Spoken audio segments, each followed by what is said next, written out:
आयोगाचे हे सगळे प्रयत्न हे निश्चितपणाने कौतुकास्पद आहेत. 4-5 गोष्टींचाच मी या निमित्ताने उल्लेख करीन. ज्या वेळेला कायदे आपल्यासाठी बनतात, त्या कायद्यांचा वापर ज्या वेळेला महिलांवर अत्याचार होतो, त्या कायद्यांचा वापर किती प्रमाणामध्ये होतं, याकडे खरं तर सर्वात जास्ती आपण लक्ष देणं गरजेचं आहे. कारण एखादी पीडित महिला असेल, तिला माहिती असेल की मी आज कायद्यांचा वापर केला, माझं शोषण होतंय, मला घरगुती हिंसाचाराला सामोरं जावं लागतंय किंवा सेक्शुअल अब्यूज मधनं सामोरं जावं लागतंय, डोमेस्टिक अब्यूज मधनं सामोरं जावं लागतंय. पण समजा जर मी कायद्यांचा वापर केला तर पुढे काय? माहेर लग्न झाल्यानंतर माहेरची दारं तर बऱ्याचशा बहुतांशी महिलांना आजही बंद झालेली असतात. त्यांना माहिती असतं की इथं काही जरी झालं तरी मी काही परत तिकडे जाऊ शकणार नाही. स्वतःच्या कर्तृत्वावर किंवा आर्थिकरित्या बहुतांशी महिला आणखीन सक्षम नसतात की मी कायद्याचा वापर करून समजा वेगळी झाली किंवा त्यांच्यावर गुन्हा दाखल करून घेतला, पण पुढे आर्थिक मी कुठे तितकी सक्षम आहे की मी त्या सगळ्या गोष्टींना सामोरं जाऊ शकेन. तर या सगळ्या बाबींकडे अधिकाधिक लक्ष केंद्रित करणं, कारण कायदे आहेत, आपल्यापैकी किती जणांना त्याच्याबद्दलची जागरूकता आहे आणि कशा पद्धतीनं कुठल्या परिस्थितीमध्ये त्या कायद्यांचा वापर करावा, या संदर्भामधलं मार्गदर्शन हे आपल्या सगळ्यांना मिळणं गरजेचं आहे. ज्या ज्या माझ्या माता भगिनी आज इथे उपस्थित आहेत, तुम्ही या चर्चासत्रांमध्ये गांभीर्याने सहभाग घ्या. कारण तुम्ही आपापल्या ठिकाणून आलेल्या प्रतिनिधी आहात. तुम्ही हे टार्गेट ठेवलं पाहिजे की आज मी इथे जे शिकीन किंवा आज जी मला इथं कायद्याच्या संदर्भातली माहिती मिळेल, ती किमान 10-50 महिलांपर्यंत मी ती पोहोचवली पाहिजे. तरच या सत्रांचा खऱ्या अर्थाने उपयुक्त ठरेल. कारण आपल्याला मिळालेली माहिती जर एखाद्या पीडित महिलाच्या मदतीच्या काळात आली नाही किंवा आपल्या स्वतःच्याही काळात जर तिचा वापर करता आला नाही, तर मग या चर्चासत्र जे आयोजित करण्यामागचं उद्दिष्ट आहे, ते त्या ठिकाणी साध्य ठरत नसतं. त्याच्यामुळे माझी आपल्या सगळ्यांना विनंती आहे की अधिकाधिक या सगळ्याची आपण माहिती घ्यावी.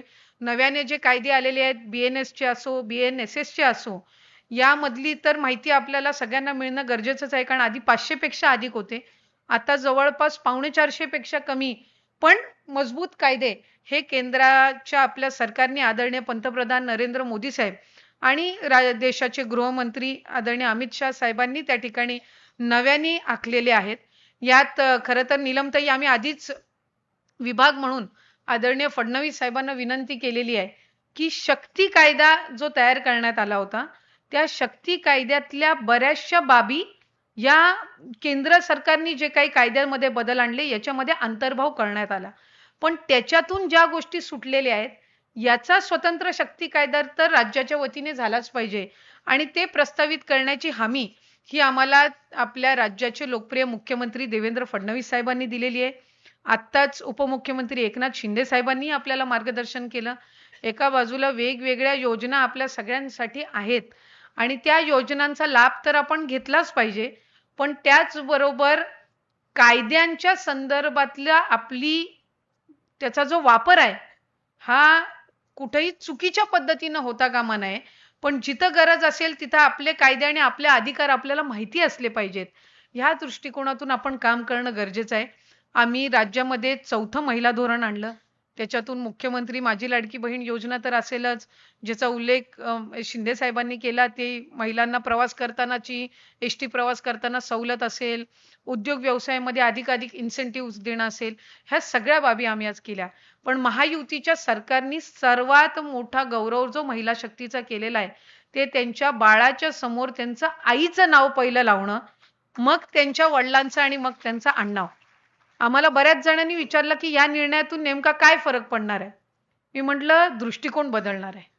कारण जी आई त्या बाळाचं संगोपन करते, जी महिला तिच्या आयुष्यामधल्या अनेक गोष्टींसोबत तडजोडी करून 9 महिने ते बाळ आपल्या पोटामध्ये सांभाळते, तिच्यावर किती त्यावेळेला ती आजारी पडली, काय पडली, गोळ्या घेऊ शकत नसते. त्याच्यानंतरची बहुतांशी 4-5 वर्ष तिच्या आयुष्यातली त्या लेकरामध्ये जातात. बऱ्याचशा वर्किंग वुमेन असतात ज्यांना नोकरी सोडावी लागते फॅमिली प्लॅनिंग करत असताना, आणि पुन्हा त्यांच्या करिअरची सुरुवात होईल का नाही या संदर्भात शाश्वती नसते. अशा वेळेला त्या बालकाला कळलं पाहिजे की त्याच्या म्हणजे वडिलांचा जितका रोल त्याच्या आयुष्यामध्ये आहे, तितकाच किंवा कणभर जास्ती त्याच्या आईचा पण आहे. आणि त्या आईला ज्या वेळेला तो सन्मान लहानपणापासून देईल ते बाळ, त्यावेळेला त्याला लक्षात येईल की स्त्री आणि पुरुषामध्ये फरक नाहीये. ज्या वेळेला हा बदल आपण समाजामध्ये आणू की लहानपणापासून लेकराला माहितीये की माझी आई आणि माझे वडील हे माझ्या आयुष्यामध्ये सारखेच आहेत. आई म्हणजे फक्त घर सांभाळणारी, घरकाम करणारी नाही, तर माझ्या आयुष्याला खऱ्या अर्थानं वळण देणारी म्हणजे आई आहे. हे विचार ज्या वेळेला आपण नव्या पिढीमध्ये रुजवू, त्यावेळेला एक भविष्याच्या कालावधीमध्ये काळ असा येईल की कदाचित कायद्यांची आपल्याला गरज लागणार नाही. अशी सुदृढ पिढी आणि अशी सुशिक्षित आणि महिलांच्या बाबतीमध्ये समतोल राखणारी, त्यांचा आदर ठेवणारी पिढी ही जर आपल्याला तयार करायची असेल, तर आज कुठे ना कुठेतरी कायद्याचा धाक हा आपल्याला एका बाजूला दाखवावा लागेल, पण आपल्या संस्कारांच्या माध्यमातून ही पिढी अशी घडवावी लागेल. ज्याचा उल्लेख मगाशी मेघनाताईंनी केला. आज 3 वर्षाच्या 5 वर्षाच्या मुलीवर अत्याचार होत आहेत. म्हणजे ही विकृत मानसिकता आहे. ह्याला तर कुठला कायदा, कुठला धाक, ह्या सगळ्या गोष्टी तर एका बाजूला राहतात. कारण 3-5 वर्षाच्या मुलींवर ज्या वेळेला अत्याचार होतात, आपण महिला म्हणून लगेच आपल्या समोर आपल्या लेकीचा चेहरा येतो. एखाद्या मुलीच्या बद्दल आपण बातमी वाचली की घरात जर एखादी आपली मुलगी असेल, बहीण असेल, लगेच आपल्या नजरेसमोर त्या मुलीचा आठवण येते किंवा ती स्मरणात येते. लगेच आपण फोन लावतो आणि विचारतो ती सुरक्षित आहे का नाही. ही मानसिकता किंवा ही जी भीती आहे आपल्या मनामधली, ही एक स्त्री शक्ती म्हणून आपणच त्याच्यामध्ये बदल करू शकतो आणि यासाठी आपण सगळ्यांनी एकत्र येणं गरजेचं आहे.